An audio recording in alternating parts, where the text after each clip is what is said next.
और इसमें हम सबसे पहले जो पढ़ेंगे वो ईमेल का इंट्रोडक्शन देखेंगे, ईमेल का कुछ रूल्स रेगुलेशन, कुछ प्रोटोकॉल समझेंगे, इसका स्ट्रक्चर समझेंगे एंड उसके बाद हम प्रैक्टिकली देखेंगे कि इसका ईमेल आईडी हम क्रिएट कैसे करेंगे और इसको यूज़ कैसे करेंगे। और जब हम यूज़ कर रहे होंगे ईमेल तो उसमें आपको कुछ कंपोनेंट दिखेंगे जैसे CC, BCC, signature and attaching file. तो इसमें कुछ इंपॉर्टेंट कंपोनेंट है जिसको हम यूज़ करेंगे। देन उसके बाद हम सोशल नेटवर्किंग को समझेंगे और उसके टाइप्स को भी देखेंगे। बहुत सारे टाइप्स यहाँ पर लिख रखे हैं हमने, 6 टाइप्स है जो कि आपके सिलेबस के अकॉर्डिंग है। हम इन सभी टाइप्स को समझेंगे बारी बारी से, बहुत ही डिटेल में समझेंगे और इसका आईडी कैसे क्रिएट करेंगे वो भी हम सीखेंगे। और फाइनली लास्ट में हम गवर्नमेंट के जो भी प्रोजेक्ट हैं उन सभी प्रोजेक्ट पे फोकस करेंगे। तो चलिए स्टार्ट करते हैं बिना समय गंवाए इस वीडियो लेक्चर को। तो सबसे पहला जो टॉपिक है ईमेल। तो ईमेल को समझते हैं, ईमेल है क्या। ईमेल की सबसे पहले मैं फुल फॉर्म आपको बता दूं तो ई का फुल मतलब होता है यहाँ पे इलेक्ट्रॉनिक और mail. Electronic mail, electronic mail का मतलब है कि हम संदेश भेज रहे हैं, जो भी मैसेज भेज रहे हैं वो इलेक्ट्रॉनिक फॉर्म में ट्रैवल करे, यानी इलेक्ट्रोमैग्नेटिक वेव में ट्रांसफ़र हो। ये बहुत ही अच्छा और फास्ट है बिकॉज कि ये इलेक्ट्रोमैग्नेटिक वेव पे काम करता है। अगर हम संदेश भेजने की बात करें तो बहुत ही पहले ज़माने की अगर बात की जाए तो उस टाइम चिट्ठी पर लिखा जाता था। अगर उसके भी पहले बात की जाए तो उस टाइम कबूतर से, पिजन से हम चिट्ठी को भेजते थे। तो वो सब बहुत ही ओल्ड वर्जन हो चुका है। बट अभी जो करंट में चल रहा है, हम मैसेजिंग करने के लिए, संदेश भेजने के लिए हम उस मेथड का यूज़ नहीं करते। अब हमारा सारा काम ऑनलाइन हो चुका है, यानी कि इलेक्ट्रॉनिकली हो रहा है। तो ईमेल का मतलब है इलेक्ट्रॉनिक मेल। जब भी हम कोई अब मैसेज भेजेंगे वो इलेक्ट्रॉनिक फॉर्म में भेजेंगे। और हम इसमें क्या क्या भेज सकते हैं इस ईमेल में, तो इस ईमेल में हम मैसेज भेज सकते हैं, टेक्स्ट मैसेज भेज सकते हैं, वॉइस भेज सकते हैं, वीडियो भेज सकते हैं, कोई इमेज भेज सकते हैं और कोई डिजिटल लिंक भेज सकते हैं। अगर कोई वेबसाइट का लिंक है तो वो भी भेज सकते हैं, कोई ऐप का लिंक है तो वो सब कुछ हम इसमें भेज सकते हैं। और ये पॉसिबल किसके थ्रू हो रहा है, तो ये पॉसिबल इंटरनेट के थ्रू हो रहा है। और हमारा जो भी पार्टनर है वो वर्ल्ड के किसी भी कोने में हो, वहाँ उसके पास ये ईमेल पहुँचेगा ही पहुँचेगा। ये श्योरिटी देता है कि वो वहाँ पे पहुँचेगा ही।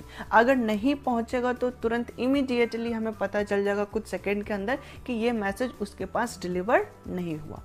बट अगर पोस्टल मेथड की बात करें, जो कि हम पोस्ट ऑफिस में चिट्ठी भेजते थे, वो बहुत दिन के बाद वहाँ पहुँचेगा। जहाँ भी हम सेंड करना चाहते हैं डेस्टिनेशन तक, वहाँ बहुत दिन के बाद तक पहुँचेगा। अगर वहाँ रिसीव नहीं हुआ तो फिर उतना टाइम लगेगा वापस आने में, तो बहुत टाइम कंज्यूम हो जाता कि ये मैसेज पहुँचेगा नहीं पहुँचेगा या रास्ते में खो गया। तो बहुत सारी बातें होती हैं।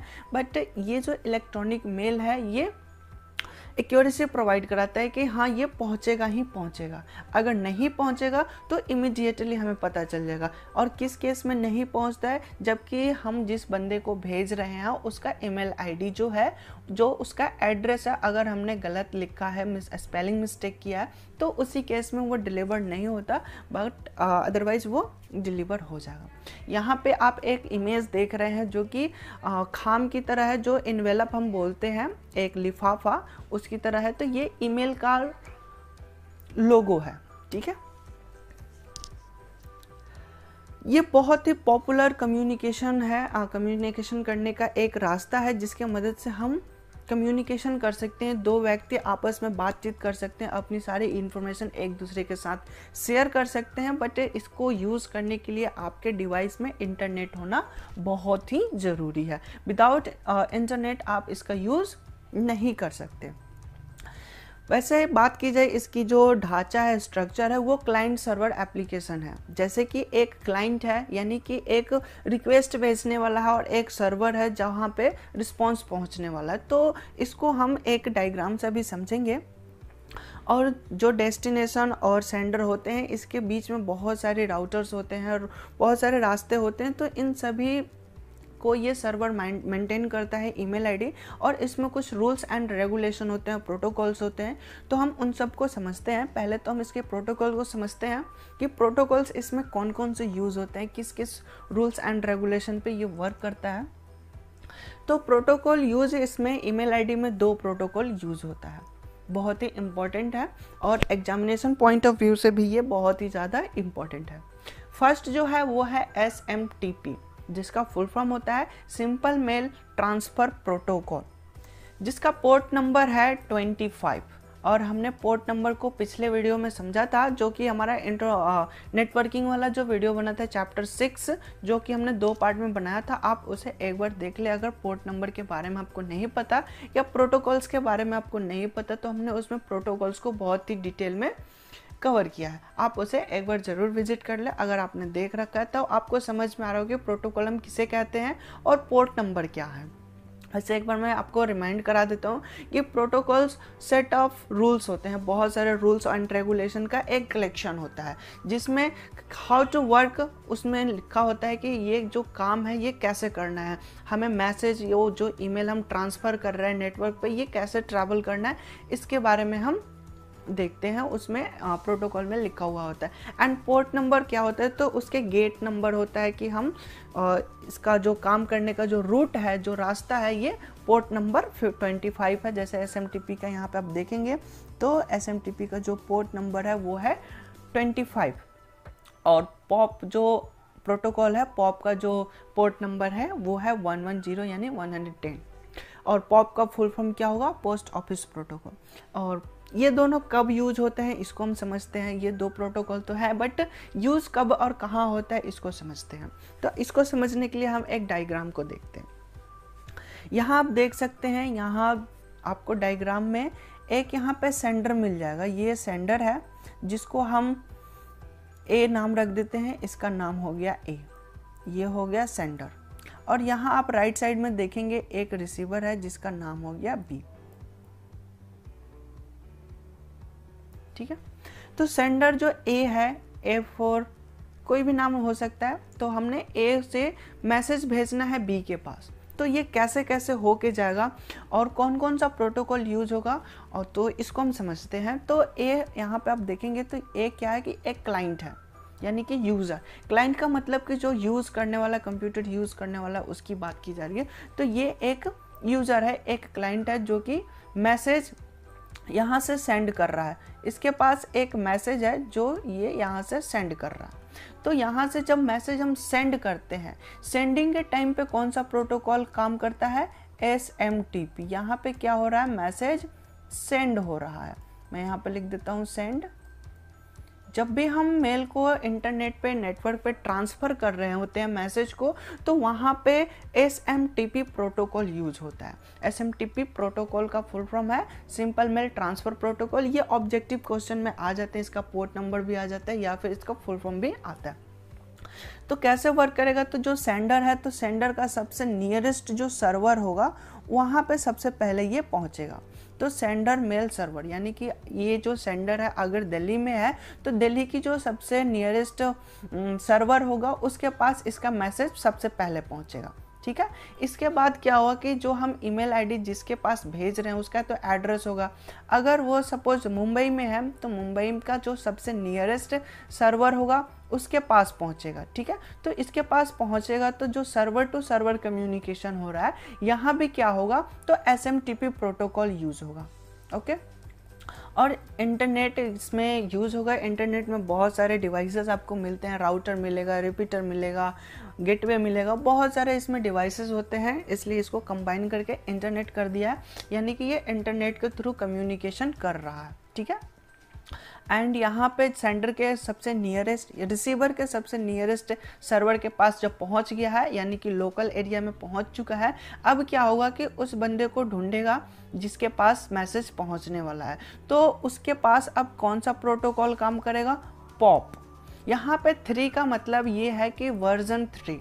ठीक है, पॉप तो वही प्रोटोकॉल है, पोस्ट ऑफिस प्रोटोकॉल, बट इसका जो वर्जन यूज़ हो रहा है अभी का जो लेटेस्ट वर्जन है ये 3 है।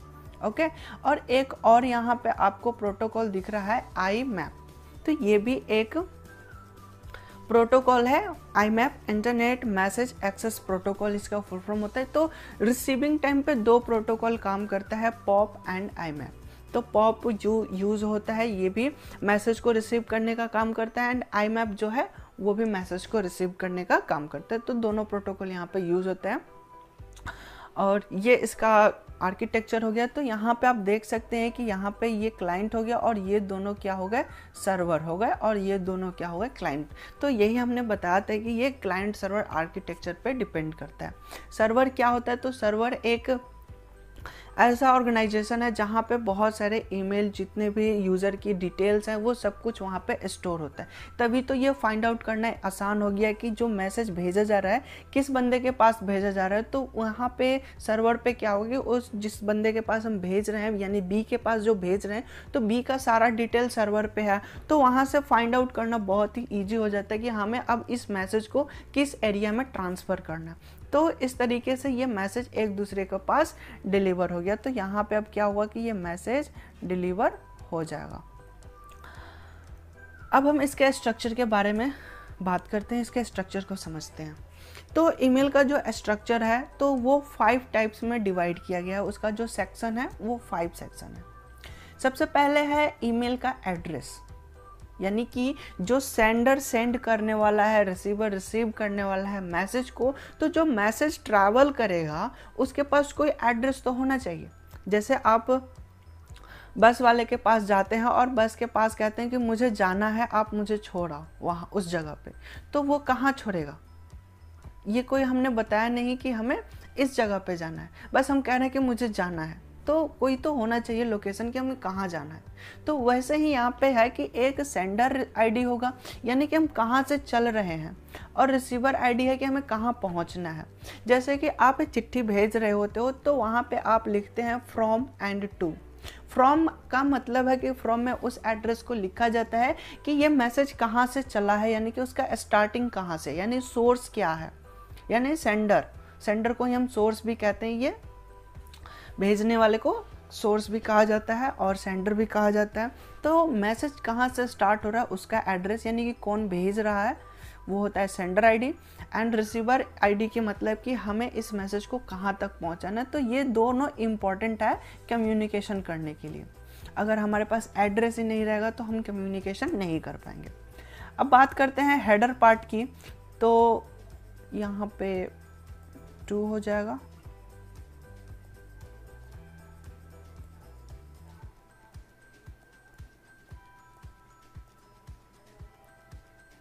तो हेडर पार्ट की बात करते हैं। तो हेडर पार्ट में क्या होगा, तो इसमें जैसे फ्रॉम हो गया, टू हो गया, तो हमने बात की थी आईडी की। तो फ्रॉम वो होता है जो मैसेज भेज रहा है, तो मैसेज भेजने वाले के आईडी को हम फ्रॉम आईडी कहेंगे। और टू में हम उसकी आईडी लिखेंगे जिसके पास भेजना है। CC, BCC and subject. CC का मैं फुल फॉर्म बता दूं तो ये होता है carbon copy and blind carbon copy, BCC का मतलब। तो इसको भी हम समझने वाले हैं।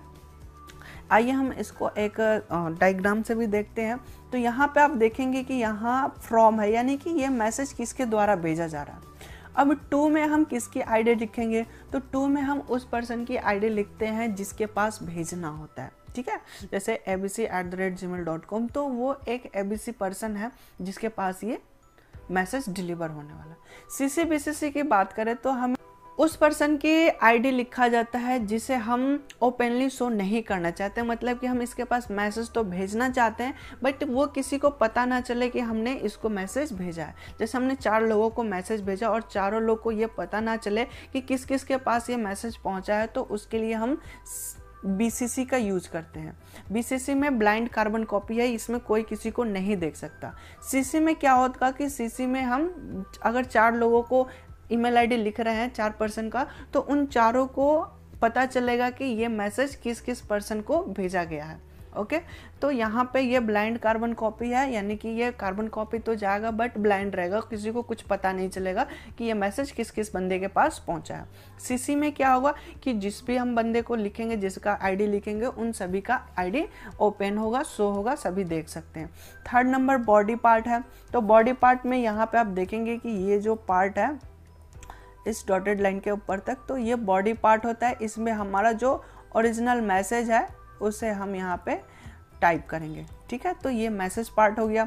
सिग्नेचर पार्ट की बात करें तो सिग्नेचर पार्ट एक ब्रीफ इंफॉर्मेशन देने का जगह है, जहाँ पे जो सेंडर है यानी कि जो ईमेल आईडी सेंड कर रहा है उसका कुछ डिटेल्स यहाँ पे दी जाती है कि ये कौन है जो मैसेज सेंड कर रहा है, अपना एक इंट्रोडक्शन दिया जाता है शॉर्ट में बहुत ही।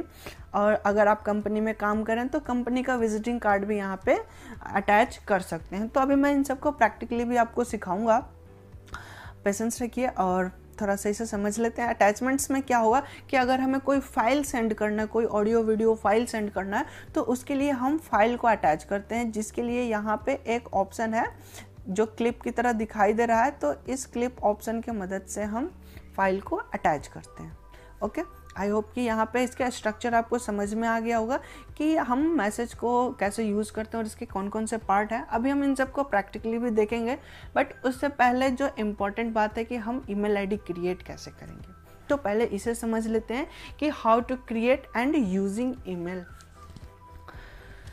तो ईमेल आईडी क्रिएट करना है तो हम कहाँ कहाँ क्रिएट कर सकते हैं, इस बात पे फोकस करते हैं। तो जो हमारा वर्ल्ड वाइड वेब है, इसमें बहुत सारे प्लेटफॉर्म आपको मिल जाएंगे ईमेल आईडी क्रिएट करने के लिए, जो कि आप यहाँ पे देख सकते हैं। जैसे कि एक नंबर पे मैंने लिख रहा है www.gmail.com।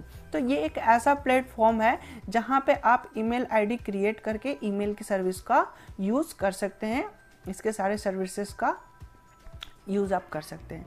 yahoo.com ये भी ईमेल सर्विस प्रोवाइड करता है, हॉटमेल है, रेडिफ मेल है। तो इस तरह की यहाँ पे हमने 5 ईमेल प्लेटफॉर्म को लिखा है। आप इसमें किसी भी वेबसाइट को लॉगिन करके आप यहाँ पे अपना ईमेल आईडी क्रिएट कर सकते हैं, उसे लॉगिन करके फिर इसके सर्विस को यूज़ कर सकते हैं। तो हम आपको एक ईमेल आईडी का डेमो दिखा देते हैं। यहाँ पे मैंने लिखा है abc@gmail.com। ये ईमेल आईडी का एक स्ट्रक्चर है और इसमें हर एक वर्ड जो लिखा हुआ है वो अपने आप में एक मीनिंग रखता है। और एग्जाम में इसके ईमेल आईडी का जो स्ट्रक्चर है इसमें भी क्वेश्चन आ जाते हैं। जैसे कि ये जो फर्स्ट पार्ट है जिसे हम यूज़र नेम कहते हैं, यहाँ ABC है, यहाँ पे टेक्स्ट एंड न्यूमेरिकल दोनों कुछ हो सकते हैं, जैसे abc123@gmail.com। तो जो @ सिंबल है, इस सिंबल का जो पहले का जो पार्ट है, जो वर्ड होगा वो क्या होगा, तो यूज़र का नेम होगा, कौन यूज़र इस ईमेल आईडी को यूज़ कर रहा है। ओके, क्लियर हो रहा है। तो जो फर्स्ट पार्ट है वो होता है यूज़र का नेम, यूज़र नेम उसे कहते हैं। एंड उसके बाद होता है @ सिंबल। @ सिंबल का मीनिंग होता है कि अटैच करना, जोड़ना। तो ये किससे अटैच करेगा, तो जीमेल क्या है, तो एक डोमेन नेम है। जैसे कि आप यहाँ पे देख सकते हैं Gmail, Yahoo, Hotmail, Rediff mail, तो ये सब क्या है, तो डोमेन नेम है, प्लेटफॉर्म का नाम है जो कि ईमेल सर्विस प्रोवाइड करता है। तो ठीक वैसे ही जीमेल एक ऐसा प्लेटफॉर्म है जो ईमेल की सर्विस प्रोवाइड कराता है। आई होप कि क्लियर हो रहा होगा। तो ये गूगल के द्वारा वेबसाइट है, ये गूगल का प्लेटफॉर्म है, तो ये इसलिए यहाँ पे जीमेल लिख रहा है। याहू का प्लेटफॉर्म को yahoo.com है। माइक्रोसॉफ्ट वाला जो प्लेटफॉर्म है उसे हम हॉटमेल कहते हैं। तो ये सब अपनी अपनी प्लेटफॉर्म है, अपनी अपनी डोमेन चला रहे हैं।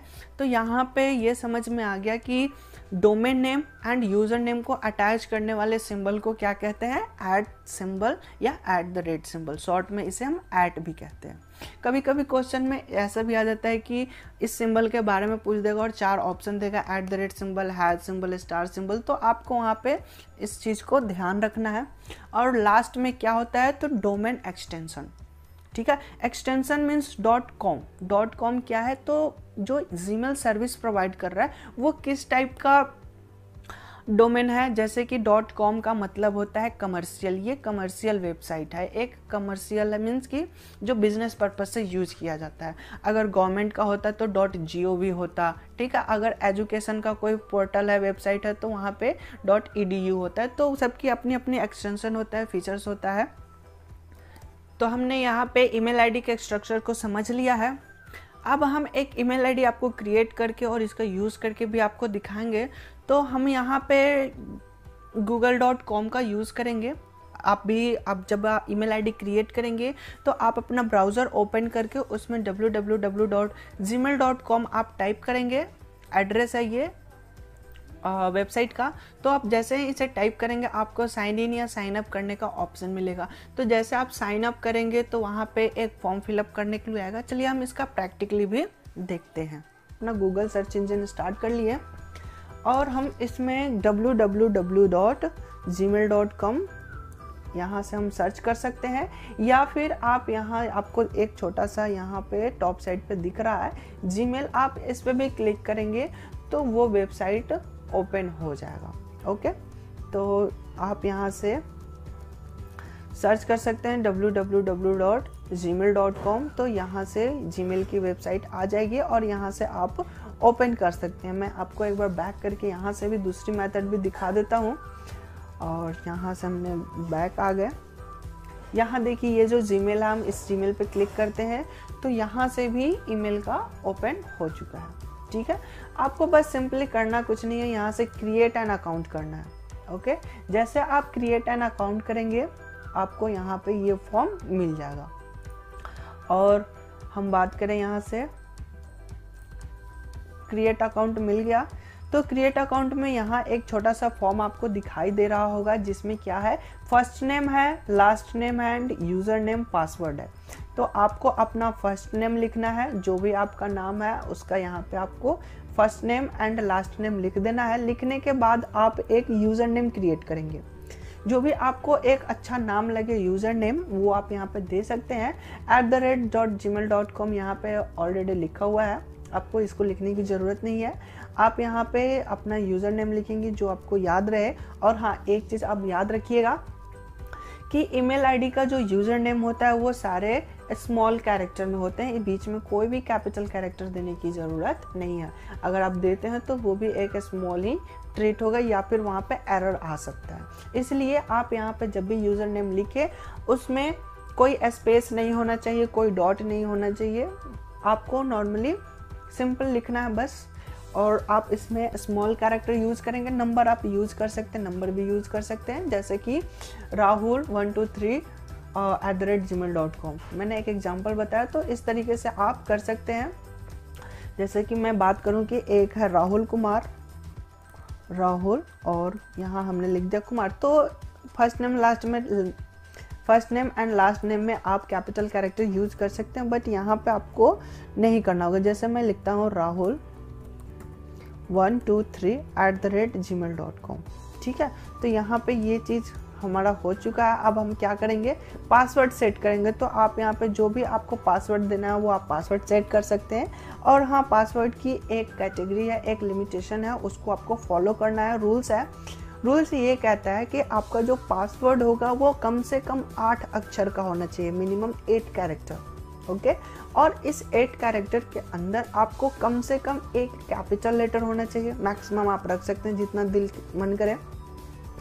एंड कम से कम एक स्मॉल कैरेक्टर होना चाहिए, एक स्पेशल कैरेक्टर होना चाहिए, एक नंबर होना चाहिए। स्पेशल कैरेक्टर या सिंबल हम उसे कहते हैं जैसे कि @ hash symbol, star symbol, dollar symbol. आप इनमें कोई सा भी सिंबल यूज़ कर सकते हैं, कोई मैंडेटरी नहीं है कि आपको @ ही यूज़ करना है, हैज़ ही यूज़ करना है। आप कोई भी एक सिंबल यूज़ कर सकते हैं। एंड एक न्यूमेरिकल वैल्यू देनी होती है, यानी कि एक नंबर देना होगा, और कम से कम 8 कैरेक्टर लेंथ होना चाहिए। उसके ज़्यादा आप जितना मन करे रख सकते हैं जो कि आपको याद हो। पासवर्ड देने के बाद आपको राइट साइड में एक और फील्ड दिख रहा है जिसमें लिख रहा है कंफर्म। कंफर्म में क्या होगा, तो हम इसमें जो पासवर्ड फर्स्ट वाले फील्ड में, लेफ्ट साइड वाले फील्ड में लिखा है, सेम पासवर्ड आपको इसमें दोबारा लिखना होगा, ताकि वो मैच कर सके कि आपने जो भी पासवर्ड लगाया है वो सेम है या नहीं। कंफर्म करने के लिए वो आपको री एंटर पासवर्ड करने को एक बार चांस देता है। एंड देन आप यहाँ पर नेक्स्ट जैसे ही क्लिक करेंगे, आपका एक वेरिफिकेशन के लिए आएगा, मोबाइल नंबर वगैरह पूछेगा, आप वहाँ से देने के बाद नेक्स्ट करेंगे, उसके बाद आपका ईमेल आईडी लॉगिन हो जाएगा। ओके, तो अब हम क्या करते हैं कि हम एक साइन इन करके आपको दिखा देते हैं। आप जब नेक्स्ट करेंगे उसके बाद क्या होगा, अब वो ऑप्शनल होता है, मोबाइल नंबर आप देना चाहें दे सकते हैं, नहीं देना चाहते कोई बात नहीं, आप फिर नेक्स्ट करेंगे तो आपका ईमेल आईडी लॉगिन हो जाएगा। अब हम आपको एक ईमेल आईडी लॉगिन करके दिखाते हैं, इसको मैं क्लोज कर दूं और यहाँ से हम साइन इन पे क्लिक करते हैं। साइन इन में आपको लॉगिन करने की आएगा। जब आप दोबारा लॉगिन करेंगे तो आपको इस फॉर्म पे जाकर लॉगिन करना होगा, साइन इन वाले लॉगिन पेज पे। अब यहाँ पे आप यहाँ पे ईमेल आईडी जो भी आपने तैयार किया है वो आप लिखेंगे। हम यहाँ पे लिख देते हैं एक ईमेल आईडी, देन हम यहाँ से नेक्स्ट करते हैं। नेक्स्ट करने के बाद हम यहाँ पे पासवर्ड लिखेंगे। पासवर्ड को मैं यहाँ पे हाइड कर देता हूँ। एक चीज़ मैं आपको बता दूँ, पासवर्ड तो मैंने लिख दिया, अगर आप इनकेस पासवर्ड कभी भूल जा रहे हैं तो यहाँ पे एक ऑप्शन आपको मिलता है फॉरगेट पासवर्ड का। यहाँ से आप पासवर्ड पे, फॉरगेट पासवर्ड पे जैसे क्लिक करेंगे तो आप जो भी नंबर दिए रहे होंगे क्रिएट करते वक्त उस पर एक मैसेज जाएगा, या ईमेल अगर आप दिए हैं तो ईमेल पे एक मैसेज जाएगा जिसके थ्रू आप अपने पासवर्ड को चेंज कर सकते हैं। वेरिफिकेशन के लिए वहाँ पे जाएगा कि आप वाकई चेंज करना चाहते हैं या नहीं, तो आप यहाँ से फॉरगेट कर सकते हैं। एंड जैसे नेक्स्ट करेंगे तो यहाँ पे ईमेल आईडी लॉगिन हो जाएगा। अभी कुछ टाइम लगा रहा है नेटवर्क स्लो होने के कारण। यहाँ पे क्या होता है कि ईमेल आईडी जो आपने लिखा है और जो आपका पासवर्ड है उसको यहाँ पे चेकिंग करेगा।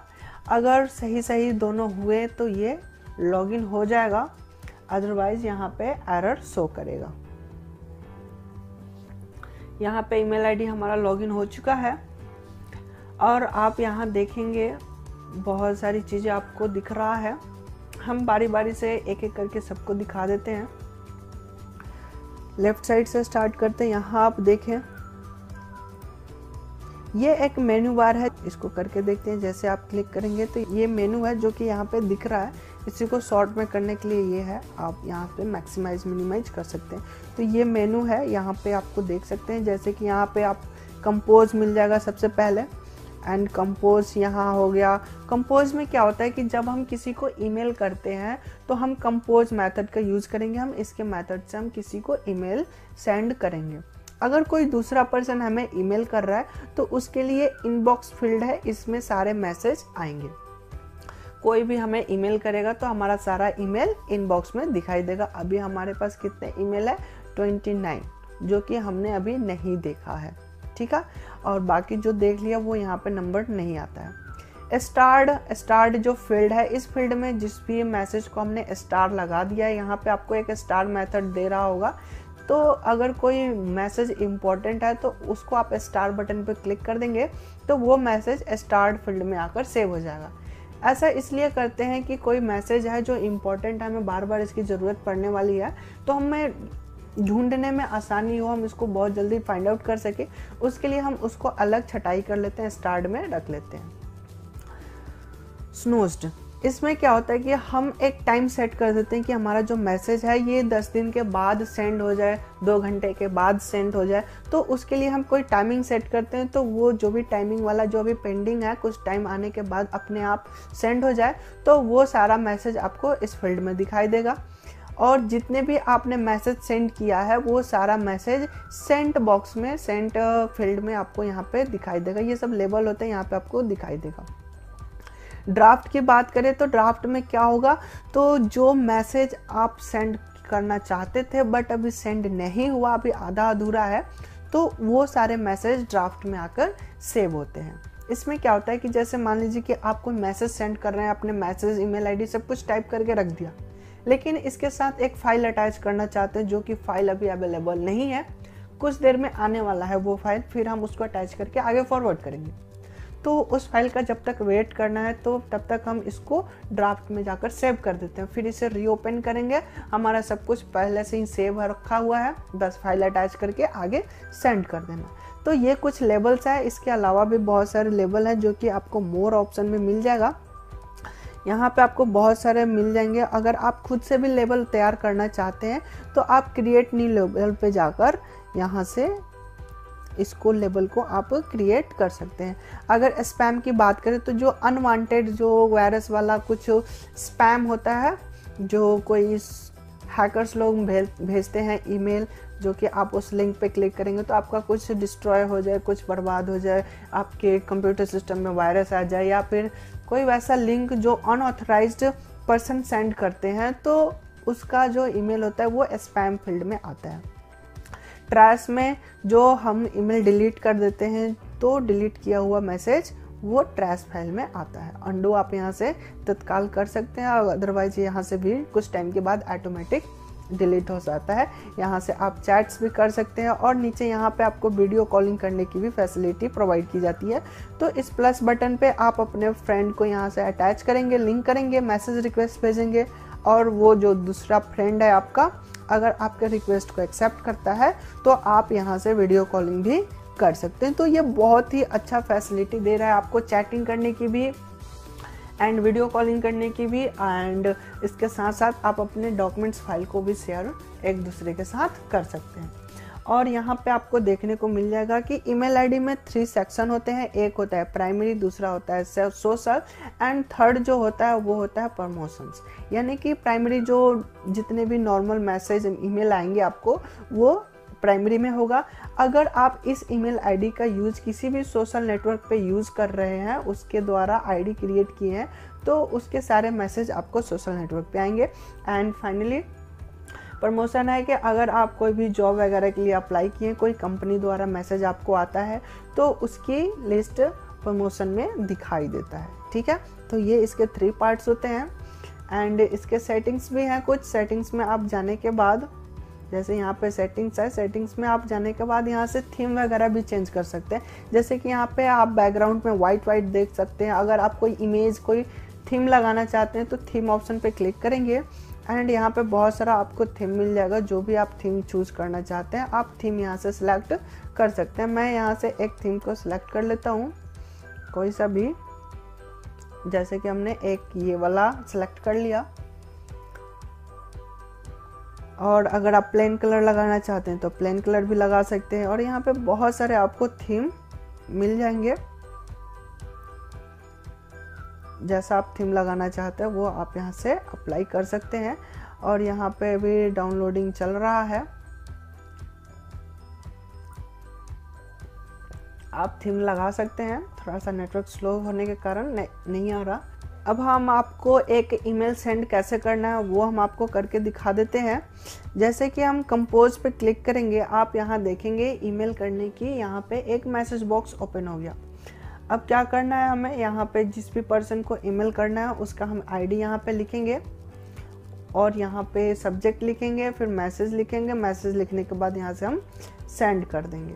तो ये एक ऑप्शन है जिसके मदद से हम ईमेल को कर सकते हैं, ईमेल कर सकते हैं। हमने यहाँ पे आपको बहुत सारे बेसिक्स बातें बता दी है। अगर आपको कोई भी डाउट हो ईमेल से रिलेटेड तो आप कमेंट सेक्शन में कमेंट कर सकते हैं। और जब भी आप ईमेल का यूज़ कर ले उसके बाद आप अपने नाम पे क्लिक करेंगे, एक लोगो बन जाएगा, या फिर आपने डीपी लगा रखा है, इमेज लगा रखा है, तो उस पर क्लिक करेंगे तो यहाँ पे साइन आउट करने का ऑप्शन मिलेगा। आप यहाँ से अपने आईडी को साइन आउट कर देंगे। तो हमने इस ईमेल के सारे बेसिक इन्फॉर्मेशन आपको दे दिया है। अगर आपको कोई भी डाउट हो तो आप कमेंट सेक्शन में कमेंट कर सकते हैं। अब हम नेक्स्ट जो सोशल नेटवर्क है इसको समझते हैं। सोशल नेटवर्क है क्या? सोशल नेटवर्क जो है एक ऑनलाइन प्लेटफॉर्म है जो कि एक सर्विस प्रोवाइड करता है हमें, हमारे जो देश के सिटीजन हैं उन सबसे एक नेटवर्क क्रिएट करने का प्लेटफॉर्म प्रोवाइड कराता है। ये एक कम्युनिटी है जो कोई भी डेटा को कंसिडर करना, सोशल नेटवर्क की सर्विस प्रोवाइड करना, इसमें बहुत ही मददगार है। और इस तरह इसमें जो सोशल नेटवर्क है ये बहुत सारे टाइप्स के होते हैं, सबकी अपनी अपनी फीचर्स होती है।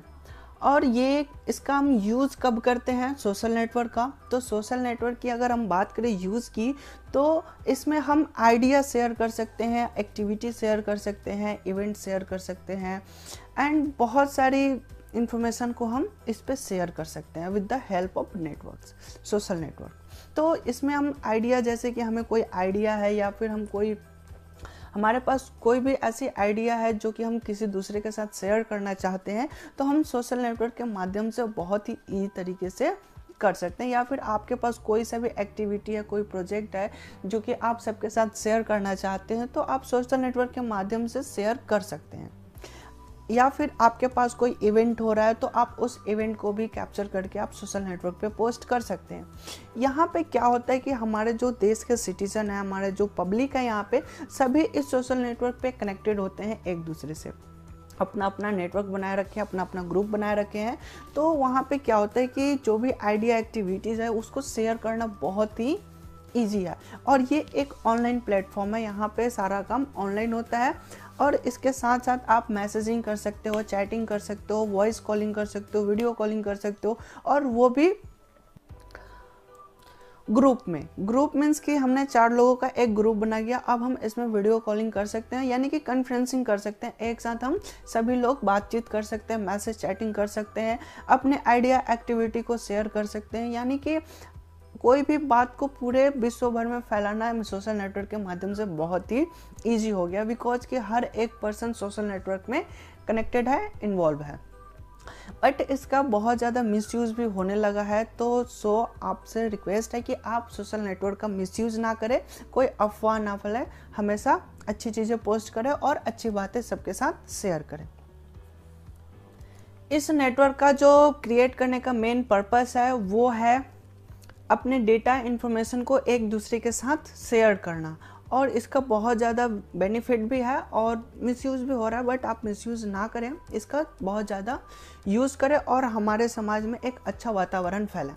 तो अब हम इसके सोशल नेटवर्क के कुछ टाइप्स को भी देखते हैं।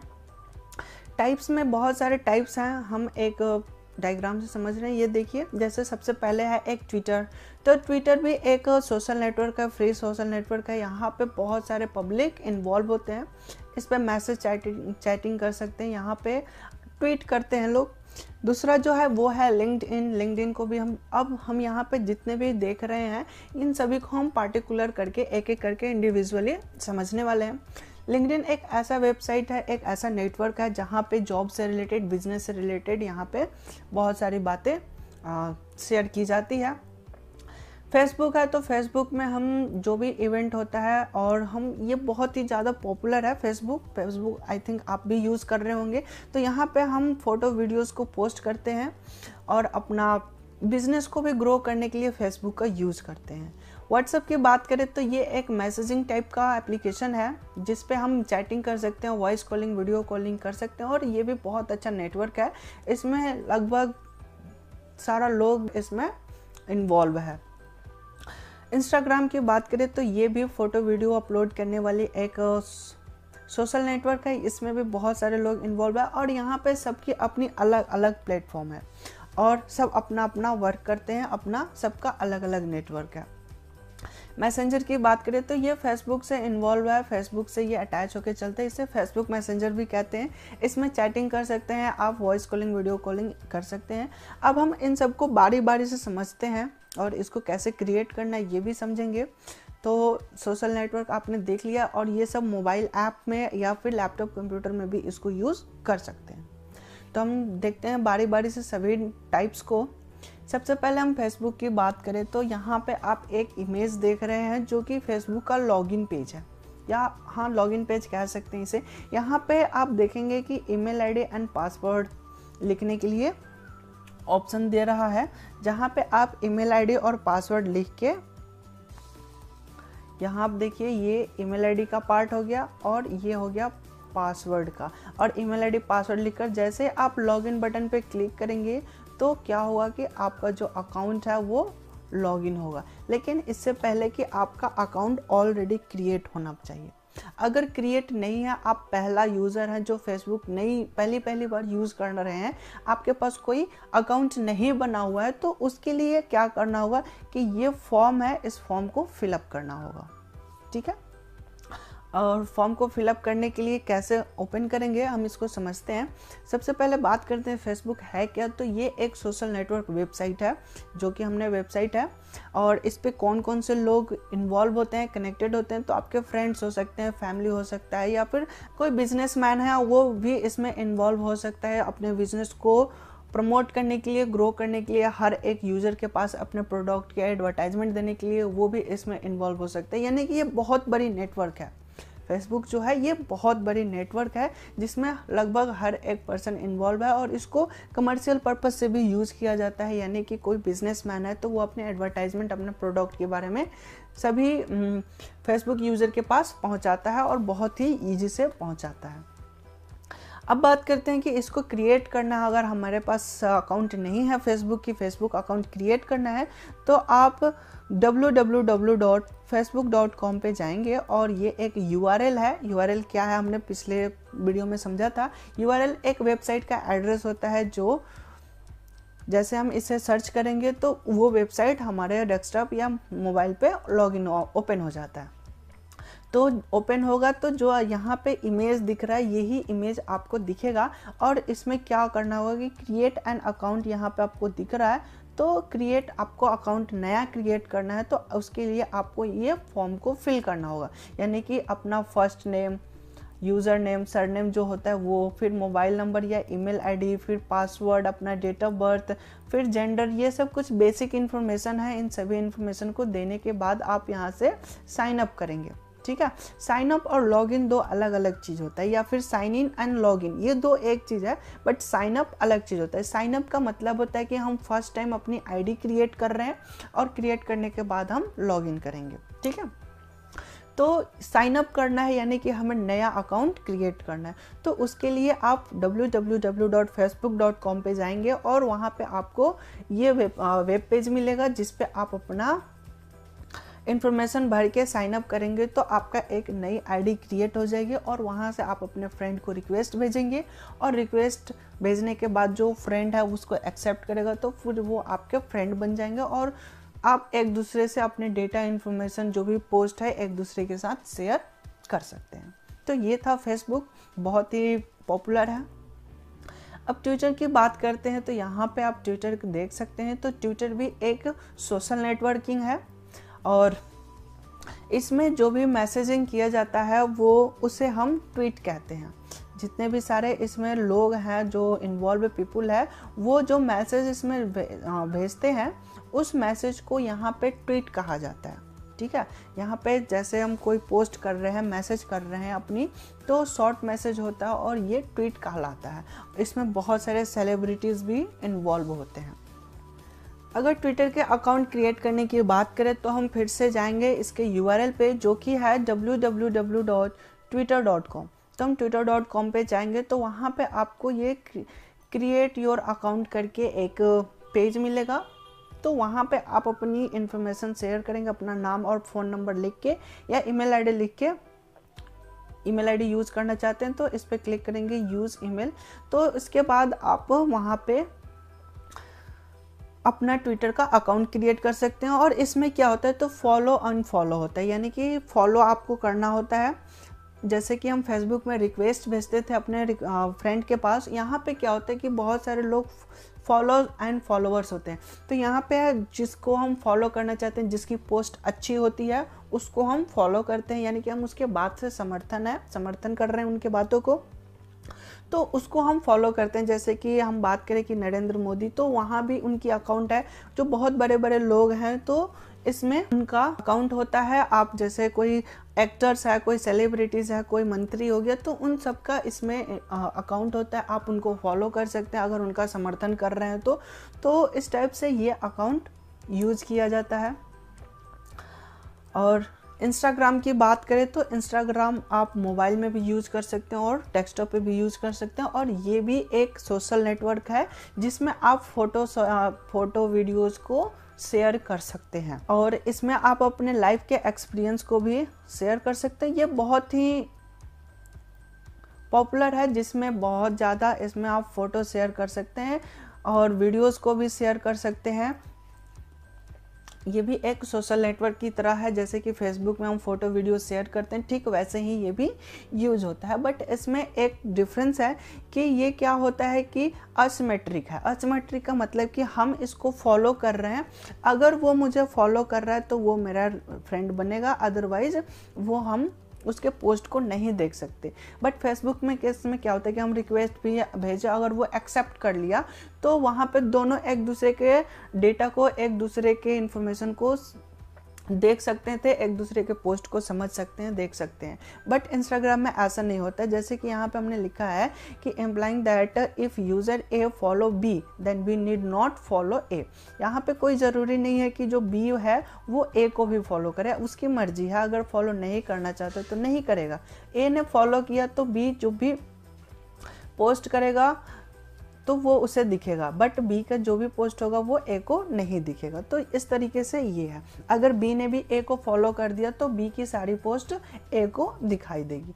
तो इस तरीके से ये है, ये असिमेट्रिक है, सिमेट्रिक नहीं है। अगर फेसबुक की बात करें तो वो एक सिमेट्रिक है। इसको यूज़ करने के लिए आप मोबाइल ऐप का भी यूज़ कर सकते हैं, वेबसाइट का भी यूज़ कर सकते हैं। और यहाँ पे आप जो देख रहे हैं इमेज, इसमें आप इंफॉर्मेशन डाल के साइन अप कर सकते हैं, या फिर फेसबुक का अकाउंट ऑलरेडी क्रिएटेड है तो उस आईडी से भी इंस्टाग्राम को आप लॉगिन कर सकते हैं। बाय डिफ़ॉल्ट जो इमेज और वीडियोस हम पोस्ट कर रहे होते हैं इंस्टाग्राम पे वो पब्लिक ही होता है, यानी कि कोई भी इसे देख सकता है। और इसमें सेटिंग्स भी होते हैं, आप उसको सेटिंग करके आप प्रोटेक्शन लगा सकते हैं कि हमारे पोस्ट को बहुत कम ही लोग देख सके। जो भी हम डिफाइन करेंगे सेटिंग्स, उसके अकॉर्डिंग हम इसमें अपना इंस्टाग्राम को यूज़ कर सकते हैं। और सेटिंग की मदद से प्रोटेक्शन है, बहुत सारी प्रोटेक्शन की भी सेटिंग दे रखी है, तो आप उसका यूज़ कर सकते हैं। अब बात करते हैं लिंक्डइन की। लिंक्डइन भी एक सोशल नेटवर्क है जो कि बहुत ही हेल्पफुल है स्टूडेंट के लिए या फिर एम्प्लॉय के लिए, क्योंकि इसमें जॉब सर्च करना बहुत ही ईजी हो जाता है। ये जो लिंक्डइन वेबसाइट है या फिर ऐप की बात करें तो ये बिजनेस पर्पस से यूज किया जाता है। इसमें जितने भी यूजर्स होते हैं वो कहीं ना कहीं बिजनेस से रिलेटेड होते हैं, कहीं एम्प्लॉय है किसी कंपनी के या फिर स्टूडेंट्स होते हैं, तो ये एक बिजनेस पर्पस से यूज किया जाता है लिंक्डइन को। इसमें वैसा फेसबुक और इंस्टाग्राम की तरह फोटोज़ वीडियोज़ अपलोड नहीं किया जाता है। हाउ टू यूज़ लिंक्डइन की बात करें तो इसमें हम क्या क्या कर सकते हैं, तो इसमें बहुत सारा नेटवर्क हम क्रिएट कर सकते हैं। जिसे आप जानते हो उससे भी अगर नहीं जानते तो उनके पास आप रिक्वेस्ट भेजेंगे, वो एक्सेप्ट करके आपको फ्रेंड बना सकते हैं। आप यहाँ पे अपना नेटवर्क, खुद का नेटवर्क भी क्रिएट कर सकते हैं। और इसमें हम ऑनलाइन आइडेंटिटी बना सकते हैं, अपना जो भी प्रोफाइल है एक अच्छा प्रोफाइल इसमें क्रिएट कर सकते हैं। इसमें आप जॉब सर्च कर सकते हैं और बहुत सारे लोगों को ढूंढ सकते हैं। रिकमेंडेशन है, इसमें बहुत सारी इसमें फैसिलिटी है, आप लिंक्डइन का यूज कर सकते हैं। और बहुत ज़्यादा यूज जॉब के लिए किया जाता है, ये बहुत ही अच्छा है। इसमें बहुत सारे HR भी होते हैं, उनसे डायरेक्ट आप संपर्क करके आप जॉब भी हासिल कर सकते हैं। या फिर जो कंपनी अगर उनको एम्प्लॉय की ज़रूरत होती है वो तो बार बार अपनी एडवर्टाइजमेंट इस पर देते रहते हैं। जो भी एम्प्लॉय इस फील्ड में इंटरेस्टेड होता है तो वो उनसे कांटेक्ट करता है। तो ये बिजनेस पर्पस से लिंक्डइन यूज़ किया जाता है। इसको यूज़ करने के लिए आप linkedin.com पे जाएंगे और अपनी इन्फॉर्मेशन इस पर डाल के लॉगिन कर सकते हैं। अब इंस्टेंट मैसेजिंग की बात करें तो ये एक मैसेजिंग वाला कुछ ऐप्स हैं, इसके बारे में समझते हैं। तो इससे इंस्टेंट मैसेजिंग का मतलब है कि जब हम मैसेजिंग या चैटिंग करें तो वो रियल टाइम पे डिलीवर हो, यानी कि जैसे हमने चैटिंग किया ठीक उसी टाइम पे वो मैसेज वहाँ पे डिलीवर हो। तो ये डायरेक्ट टेक्स्ट बेस्ड कम्युनिकेशन होता है और ये बहुत सारे पीपल यहाँ पे चैटिंग करते हैं, यानी कि हम टेक्सचुअल मैसेज भेज के अपनी बातचीत करते हैं। और ये जो पीपल होते हैं जो कनेक्टेड होते हैं वो अपने अपने पर्सनल कंप्यूटर एंड डिवाइसेस की मदद से इसमें जुड़ सकते हैं। ये इसमें क्या है कि आप ग्रुप में भी बात कर सकते हैं। एक नेटवर्क बना के हमने 8-10 लोगों का एक ग्रुप बना के इसमें भी हम चैटिंग कर सकते हैं, बातचीत कर सकते हैं, या फिर आप अपने सेपरेट एक अलग प्राइवेट करके भी इसमें आप बातचीत कर सकते हैं। इसका यूज बेसिकली इस प्लेटफॉर्म को ऑनलाइन चैटिंग करने के लिए पर्पस से यूज़ किया गया था, बट इसमें कुछ प्रोटोकॉल यूज़ करके आप इसमें voice calling, video calling, conferencing करके भी आप इसमें बातचीत कर सकते हैं। यानी कि वेब कॉन्फ्रेंसिंग की बात करें तो ये क्या है कि हम ऑनलाइन वीडियो कॉलिंग बात कर सकते हैं और एक दूसरे के साथ साथ हम एक बार में 2-3-4 लोगों के साथ भी कम्युनिकेशन कर सकते हैं और वेब कॉन्फ्रेंसिंग भी कर सकते हैं। वेब कॉन्फ्रेंसिंग का मतलब है वीडियो कॉलिंग भी कर सकते हैं। और जो प्रोटोकॉल यूज होता है तो वो होता है वॉइस ओवर प्रोटोकॉल, जिसे हम VoIP भी कहते हैं। ओके, तो यहाँ पे आप देख सकते हैं ये VoIP है, जिसे हम वॉइस ओवर इंटरनेट प्रोटोकॉल कहते हैं। इसका फुल फॉर्म है। ये सब जो छोटी छोटी बातें इसे आप नोट डाउन करते रहिए ताकि आपका ऑब्जेक्टिव का जो फील्ड है वो मजबूत होते रहे। Some type of instant messaging are given below. कुछ टाइप्स हैं, जैसे कि फेसबुक मैसेंजर की बात करें। फेसबुक मैसेंजर फेसबुक अकाउंट से अटैच होता है। अगर आपके पास फेसबुक अकाउंट है तो आप मैसेंजर के यूज़ कर सकते हैं। इसमें आप मैसेजिंग कर सकते हैं, यानी कि जो आपके फेसबुक के फ्रेंड हैं उनसे आप इसमें मैसेज कर सकते हैं। व्हाट्सअप है, व्हाट्सअप भी एक मैसेजिंग वाला ऐप है जिस पे आप मैसेजिंग के साथ साथ वॉइस कॉलिंग, वीडियो कॉलिंग और भी बहुत सारे इसमें फीचर्स है उसका यूज़ कर सकते हैं। टेलीग्राम भी एक मैसेजिंग वाला है, इसमें भी चैटिंग किया जाता है और वो भी रियल टाइम पे, और इसके साथ बहुत सारे स्टिकर एंड इमोजी शेयर करने के लिए भी ऑप्शन आते हैं, यानी कि इमोजी जो होता है आपके फीलिंग को वो एक इमेज के रूप में डिफाइन करता है और एक दूसरे के साथ शेयर करता है। तो ये था इंस्टेंट मैसेजिंग ऐप जो कि बहुत ज़्यादा जो पॉपुलर है वो है। यहाँ पे हमने जो पॉपुलर ऐप है उसका ही हमने यहाँ पे दे रखा है। Facebook messenger, WhatsApp and Telegram ये बहुत ज़्यादा यूज़ होने वाले अभी ट्रेंड में चल रहे हैं। अब हम बात करते हैं ई गवर्नेंस की। तो ई गवर्नेंस जैसे है इलेक्ट्रॉनिक गवर्नेंस, यानी कि हमारा गवर्नमेंट है उसके द्वारा चलाए गए बहुत सारे ऐसे प्रोजेक्ट हैं जो कि ऑनलाइन चल रहे हैं, जिसके मदद से हम अपने काम को बहुत ही इजी तरीके से कर रहे हैं।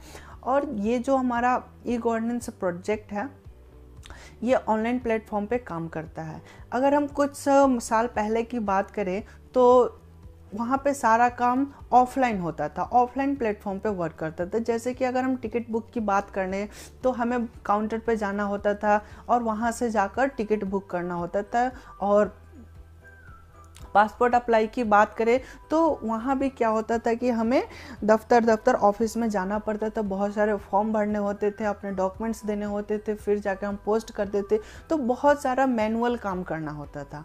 लेकिन अब क्या हो गया कि गवर्नमेंट द्वारा बहुत सारे वेबसाइट एंड ऐप्स ऐसे ऐसे आ चुके हैं जो कि हम घर बैठे अपना डॉक्यूमेंट्स को क्रिएट कर सकते हैं, ऑनलाइन अप्लाई कर सकते हैं। अगर पैन कार्ड बनाना है तो आपको कहीं बैंक या पोस्ट ऑफिस में जाने की कोई ज़रूरत नहीं, आप घर बैठे पैन कार्ड के लिए अप्लाई कर सकते हैं।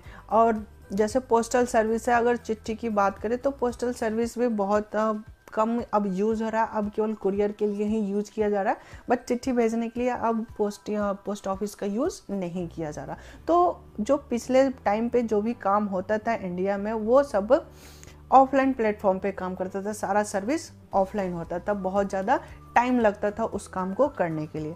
लेकिन अब क्या हो गया कि गवर्नमेंट के द्वारा एक स्कीम चलाया गया है जिसका नाम है ई गवर्नेंस। और ई गवर्नेंस में क्या हो रहा है कि internet and world wide web की मदद से एक वेबसाइट एंड ऐप क्रिएट किए गए हैं जिसके मदद से हमारे देश की जो जनता है वो गवर्नमेंट के द्वारा स्कीम चलाए जा रहे हैं उसके सर्विस को ये यूज़ कर सकता है। कौन कर सकता है? तो हमारे देश की जो पब्लिक है, हम आप जो हैं, ये सबको यूज़ कर सकता है। तो इसके कुछ प्रोजेक्ट्स हैं, उन सभी के बारे में हम अभी समझेंगे। तो जो भी ऐप एंड वेबसाइट क्रिएट किए गए हैं इंफॉर्मेशन शेयर करने के लिए, तो इस टेक्नोलॉजी, इस प्लेटफॉर्म को हम ई गवर्नेंस के नाम से जानते हैं। तो अब हम इसके कुछ टाइप्स को भी देखते हैं, कुछ एग्जांपल देखते हैं जो गवर्नमेंट के द्वारा चलाए गए हैं प्रोजेक्ट, उन सभी प्रोजेक्ट पे भी फोकस करते हैं। तो जो सबसे पॉपुलर है वो है रेलवे रिजर्वेशन, यानी कि अब हमें रेल टिकट की बुकिंग करनी है, अपने रिजर्वेशन करना है, तो हमें काउंटर पे जाने की कोई ज़रूरत नहीं है, भीड़ इकट्ठा करने की कोई ज़रूरत नहीं है। टाइम बहुत ज़्यादा कंज्यूम होता था, हमें लाइन में लगना पड़ता था, बहुत सारी दिक्कतें होती थी। बट अब क्या हो गया कि हम घर बैठे अपना रिजर्वेशन खुद कर सकते हैं। तो ये बहुत बड़ा बेनिफिट है जो पैसेंजर को फैसिलिटी प्रोवाइड कर रहा है। और क्या क्या होता है, तो इसमें हम ट्रेन से संबंधित सारी जानकारियाँ निकाल सकते हैं कि हमारा जो ट्रेन है कहाँ से कहाँ तक, इसका सोर्स टू डेस्टिनेशन यानी कहाँ से कहाँ तक चलेगा। और हम इसमें टिकट बुक भी कर सकते हैं, अगर इनकेस हमें नहीं जा रहे हैं किसी कारणवश तो हम घर बैठे टिकट को कैंसिल भी कर सकते हैं। हमें काउंटर पे जाने की कोई ज़रूरत नहीं, हम घर बैठे ही टिकट को कैंसिल कर सकते हैं। तो ये सारा फैसिलिटी प्रोवाइड कर रहा है पैसेंजर को। और तो और अगर आपका वेटिंग में है टिकट तो उसका स्टेटस भी आप चेक कर सकते हैं, यानी कि कंफर्म हुआ नहीं हुआ भी, कितना बाकी है। तो बहुत सारे डिटेल्स, एक वेबसाइट है जिसके मदद से आप सारी बुकिंग एंड कैंसिलिंग सब कुछ कर सकते हैं। तो हम उस वेबसाइट को देखते हैं। तो वो जो वेबसाइट है वो यहाँ पे आप देख सकते हैं, सबसे नीचे यहाँ पे लिखा हुआ है www.irctc.co.in। ये एक URL है, वेबसाइट है जिसके मदद से आप कोई भी टिकट है रिजर्वेशन का आप कर सकते हैं। यहाँ पे आप जनरल टिकट नहीं बुक कर सकते, केवल और केवल रिजर्वेशन टिकट ही बुक कर सकते हैं, और बुक किए गए टिकट को आप यहाँ से कैंसिल भी कर सकते हैं। ठीक है। IRCTC की फुल फॉर्म की बात करें तो यहाँ पे IRCTC का फुल फॉर्म लिखा हुआ है Indian railways catering and tourism corporation limited. तो ये IRCTC का फुल फॉर्म है, इसे आप याद रखिएगा। और ये बहुत ही अच्छा है हमारे जनरल लाइफ के लिए, हमारे पर्पस के लिए, क्योंकि ये बहुत ज़्यादा टाइम बचा रहा है और बहुत ही आसान है इसको यूज़ करना। आप irctc.co.in पे जाकर अपना वहाँ पे रजिस्ट्रेशन करेंगे, और रजिस्ट्रेशन करने के बाद आप घर पे बैठे टिकट बुक कर सकते हैं। नेक्स्ट प्रोजेक्ट की बात करें तो वो है पासपोर्ट। तो सबसे पहले हम समझते हैं कि पासपोर्ट होता क्या है। जब भी हमें अपने देश से बाहर दूसरे देश में जाना होता है तो उस टाइम हमें पासपोर्ट की ज़रूरत पड़ती है। तो पासपोर्ट का हम यूज़ कब कब कर सकते हैं, जैसे हम किसी दूसरे देश में जा रहे हैं किसी एजुकेशन पर्पस से या टूरिज्म के लिए, घूमने के लिए। तो बहुत सारे यहाँ पे हमने लिख रखा है, मेडिकल है, यहाँ पे अटेंडेंस है, बिजनेस पर्पस है, फैमिली विजिट से, यानी कि हमारा जो फैमिली वहाँ पे रह रहा है उससे मिलने जाना है। तो इन सभी कैटेगरी के लिए हम पासपोर्ट का यूज़ कर सकते हैं, और हम विदेश में कुछ टाइम के लिए जा सकते हैं, घूम सकते हैं, अपना जो भी वर्क है उसे निपटा सकते हैं, और फिर हम वापस आ सकते हैं। पासपोर्ट के लिए अगर हम अप्लाई करना चाहते हैं तो उसका एक पोर्टल है जो है www.passportindia.gov.in। तो इस पोर्टल पे जाकर आप अपना पासपोर्ट के लिए अप्लाई कर सकते हैं, और आप घर बैठे कुछ दिन के बाद, कुछ महीने लगते हैं, इसका वेरिफिकेशन वगैरह होता है कुछ, और उसके बाद आपका जो पासपोर्ट है वो पोस्ट ऑफिस के थ्रू आपके घर तक पहुंच जाएगा। तो ये बहुत ही बेनिफिट है, आपको कहीं जाने की ज़रूरत नहीं है। पासपोर्ट अप्लाई कराने के लिए आप घर बैठे कर सकते हैं, और इसकी कुछ पेमेंट भी करनी होती है, तो वो पेमेंट आप इसी वेबसाइट पे कर सकते हैं। ठीक है। और बहुत ही इजी हो गया है पासपोर्ट अप्लाई करना, आप घर बैठे भी कर सकते हैं। तो ये गवर्नमेंट द्वारा चलाए गए ये सारे स्कीम्स हैं जो कि बहुत ज़्यादा यूज़ हो रहा है आजकल। जैसे कि पैन कार्ड आप क्रिएट करना है, बनाना है, तो पैन कार्ड भी आप वेबसाइट के थ्रू कर सकते हैं। अपना वोटर आईडी कार्ड बनाना है तो वोटर आईडी कार्ड भी आप अप्लाई कर सकते हैं। तो जितने भी गवर्नमेंट द्वारा चलाए गए स्कीम है उसके मदद से आप ऑनलाइन सारे काम को कर सकते हैं, क्योंकि इसमें टाइम बहुत कम लगता है, बहुत ज़्यादा फटाफट काम हो जाता है। नेक्स्ट प्रोजेक्ट की बात करें और जो कि बहुत ज़्यादा यूज़फुल है वो है ई-हॉस्पिटल। ई-हॉस्पिटल में क्या होता है कि जो आउट पेशेंट डिपार्टमेंट है, यानी कि वो किसी बड़े डॉक्टर से, अच्छे डॉक्टर से कंसल्ट करना चाहते हैं, अपनी कुछ बातें बताना चाहते हैं, अपनी फीलिंग्स को शेयर करना चाहते हैं, तो वो इस वेबसाइट पे लॉगिन करके अपना जो स्लिप है उसे, यानी कि अपॉइंटमेंट हम इस पे ले सकते हैं। और ये लॉन्ग टाइम के लिए होता है, कुछ दिन भी लग जाते हैं, कुछ साल भी लग जाते हैं, बट उस पर्सन के लिए ये होता है कि जो खास इमरजेंसी नहीं है, बट हम अपने डॉक्टर से कुछ कंसल्ट करना चाहते हैं, कुछ बातचीत करना चाहते हैं, तो उसके लिए आप इस का यूज़ कर सकते हैं। आप यहाँ पे अपना नंबर लगा सकते हैं, स्लिप लगा सकते हैं, और आप डॉक्टर से कंसल्ट कर सकते हैं, अपनी जो भी प्रॉब्लम है उनके साथ शेयर कर सकते हो, वो आपको परामर्श देंगे। तो ये बहुत ज़्यादा यूज़फुल है अच्छे डॉक्टर से बातचीत करने के लिए, अपनी प्रॉब्लम को सॉल्व करने के लिए। बट ये जो इमरजेंसी के केस में इसका यूज़ नहीं किया जाता, क्योंकि ये लॉन्ग टाइम के लिए होता है, कि उस पर्सन के लिए है जो स्वस्थ है बट डॉक्टर से कंसल्ट करना चाहता है कुछ प्रॉब्लम को लेकर, तो उसके लिए आप अपॉइंटमेंट लेते हैं, तो अपॉइंटमेंट लेने के लिए ई-हॉस्पिटल पोर्टल का यूज़ करेंगे। ठीक है।